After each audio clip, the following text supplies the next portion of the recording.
السلام علیکم حتما اینجا سلامت خونده و سلام باشه. گفتم میدم که ما همین انسان هایی که از خودمون خودخواه کلام کلام از خودمون خودخواه باید که داریم که گفته استیم، نصیحت کرده استیم، معلومات داده استیم، موتیواسیون کرده استیم، چی میگن شوقمند کرده استیم که خونین تعلیم گیرین. ما کی نگیم کی میگن شما ما را اوتو انتخاب کرده گیر مثلا بنده هایی را که مثلا علم داده است ما را معلومات و ما اوتو نصیب گردونده دانش هم هست. اما باید از شما به هر راهی که باشه باید رسانیم، به هر راهی باشه. در دانشگاه مثلا یک از تعلیم میتید، در مکتب یک از تعلیم میتید، یک از به واسطه آنلاین درس میتید. من در دانشگاه کار نمیکنم، در مکتب کار نمیکنم، آنلاین من درس نمیتیم در یگانجا. من یوتیوب قطعی مثلا فعالیت میکنم، در یوتیوب معلومات باید که آدم مثلا که چیزایی که من دارم، معلوماتی که من دارم، منفعتی که من دارم به خلق باید که رسانم، تیم به آدمو. هم تا چه علم میگیری با یک کسی میتی بخیلی میشم خسته علم گیر در کس نتی کس اونها رو آموزی نتی در کس. این من از فکر شخصی خودم بسم انسان باید که تیه معلوماتی که داری باید با آدم های رسونی. بله، برای همین سوالی که دارید از صحیح از نظری مثل قرآن حدیث در کمیتری نویسیم یا در باید تربیه فرزندان.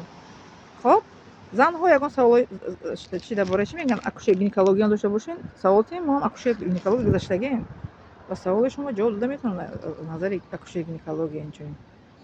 بعد از چی میگن بیماری های دل هم سوال تین کسی که بیماری دل داشته باشه در کمیتری نویسین. کسی که چی بیماری که داشته باشه در کمیتری نویسین. من ویدیو کرده و شما میگذارم در یوتیوب. کدام بیماری که نباشه. درباره تربیت فرزند البته من میتونم موضوع کرده از کدام سن تا کدام سن نکیم انیخ کنین. برای که کودک از تولد شدگی تا 3 سالگیش دیگه خیر میشه، 3 سالگی تا 5 سالگی دیگه، 5 سال تا 7 سالگی دیگه، 7 سال تا 10 سالگی دیگه، با 10 تا 15 دیگه، با 15 تا 18 دیگه، هر 21 تا 25 بعد از 25 سالگی بعد دوره چی میگن پررگی میشه انسان. برای همین سن سال شوی کنین انیخ کنین نویسین در کامنتاری کدام سن سال شما چی میگن ویدیو کار میکنن. خب دیگه باز میگن که ما که به شما که نرسانیم هیچ کس دیگه آماده شما رو چی نمیکند نمیرساند. وطندار آباد میکند هم خسته و تاجیکستان و پیش میگیم تاجیکو و پیش با معلوماتی ما با پیش میاریم به کلای خالی نه. بله ما معلومات نکیمون با شما در ویدیو که دیدم که آدمی با سواده در همه جا احترام میکنن. من در تاجیکستان بودم همه قدر با احترام مرا قبول کردن. در کدام کارخانه که رفتگی نبودم با احترام مرا گسیلانیدن. در انمی راستی هم که جایی که میرم با احترام مرا پیشوز میگیرن با احترام مرا گسیل میکنن. برای همین آدمی سوادار در همه جا با احترام است. اگر خواهید که در همه شما جا شما را دست پیش بر پلیس ندهد این دست پیش بر گرفته پیشوز گیرن شما را چی نیسته مستندیوار نیسته. البته که برای همین با سوال میخونین دوستی تاجیکو معنی سر آب میکنین علم میگیرین بعد پیشروی میشوند.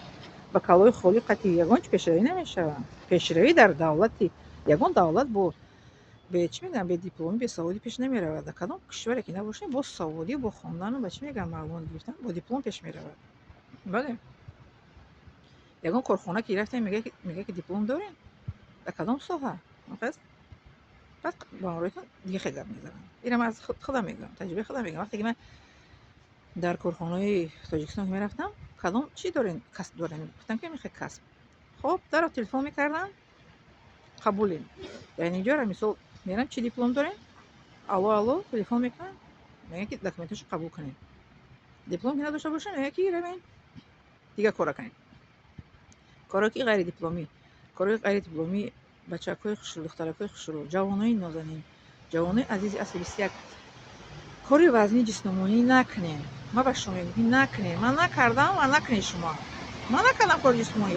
وقتی دختریام قدر رحمتی خیلی چومش کسته مثال میگن نکردم کار خونه را نه که کاری وزنی در جمعیت نکردم. یک ساختم که پولشویی کردم و پولشویی تقیم بوده.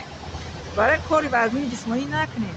خانه کسب هنر آموزین دیپلم گیرید با دانش زندگیتون رو پیش برید. خب که بعد چند سال بگذره بعد میگه که همین را ما چی کردیم خیلی چی کردیم همین چی را اپامون معلمه را همین قدر بابای قندش گفتیم کامپیوتر برای پیش پرده بشی خیلی کنه рӯтанишон на терумоли сафед пӯш гапҳои гуфтани бодин як аз шайтон нависай дьявол менависанд мара это страшно это метарсем баъд чанд сол пас мегзара мегӯянд ки ҳамин ҳамин гапа гуфта буд фаҳмидед. бинобар вақте ки шумо ай 40 боло мегзанем ки 40 сола мешавем баъд пуштона фикр мекунем ҳар як инсон фикр мекунад инсоне ки ба виҷдон боша ку гузашташа фикр мекунад ки ман дар гузашта чӣ кор фаъолият кардаги будам пуштона саҳифа мезанем кори некарда бошем ки хурсанд мешавем ба пеш мерем кори худо накунад ки накарда бошем баъд ғамгин шавем баъд тез одам ози бинед беморию ёш шудаган ҷавон шудаган пеш одамо 50 боло касал мешидан бемории мисол дил ёки фишори баланд ози 30-35 15-20 сол беморӣ ҷавон шудааст ҳозир бале ҷавон шудага бемории ҷавон шуда маънияш чи одамо дар ҷавонишон ба беморӣ гирифтор мешаванд дар 30-35 солага пеш 50 боло одамо бемор мешуданд. бале барои ҳамин хонен илм гирен касб омӯзен диплом гирен ба пеш равем бо дипломотон ранги ман гуфтам ки диплом дар дастон бигирен датори сартону бо сари баланд китфи баланд ба пеш равем ки не ман касб гирифтам мерам ака кор мекунам ватанро пеш мебарам. бале дар ҷое ки набошем хонаи дипломо бигирем дар ки ҷое ки набошем ғоибона дохил шавем ҳам мехонен ҳам дипломо мегирен ҳам лаъл ба даст ояд ҳам ёр намедиҳам каса дар ҷо ғоибона дохил шавем то дар сол 2 бор хонданӣ мерен кор мекунен ки дипломтонро мегирен.